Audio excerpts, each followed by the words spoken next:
now that frost has hit and the dahlias are dying back, it's time to dig. So here are 3 simple tips for digging up dahlias that I hope will help make the process easier and set you up for success for winter storage. And if you'd like more detail, we've put together a guide all about digging and storing dahlias for winter, and it's up on our website. I'll put a link in the description so you can go and download it. So first, I like to use a garden fork and gently lever the dahlia clumps out of the ground. You don't need to rush this, just try to ease them up gradually. Tubers can be prone to breaking off or otherwise damaged if you try to dig down too closely.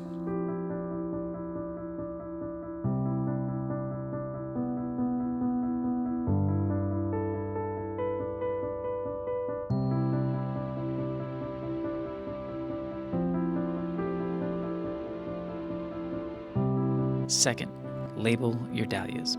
Don't wait to do it later. I like to tie a label on as soon as I dig them. And these labels that I'm using are the best. They are reusable and I can really easily just tie them to the dahlia clump with twine and be confident that they'll still be attached when I get them out of storage in the spring.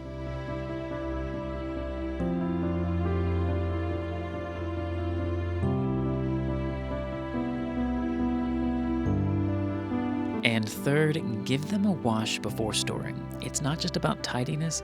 With all of the dirt removed, you can much more easily inspect the tubers and remove any damaged or rotted ones. Plus, then you don't have to worry about accidentally storing them with insects or earthworms or any of the kind of creatures that might be in the soil. So digging dahlias at the end of the season doesn't have to be complicated. And once you get the hang of it, you'll find the process easy and rewarding, especially when you see all of those dahlias that you're going to have for next spring. And like I mentioned, if you want more info on prepping dahlias for winter storage, you can download our guide right from our website using the link in the description. I hope you found this video helpful. I've got more dahlia tips coming up, so make sure you're subscribed to the channel. As always, thanks for watching, and until next time, happy gardening.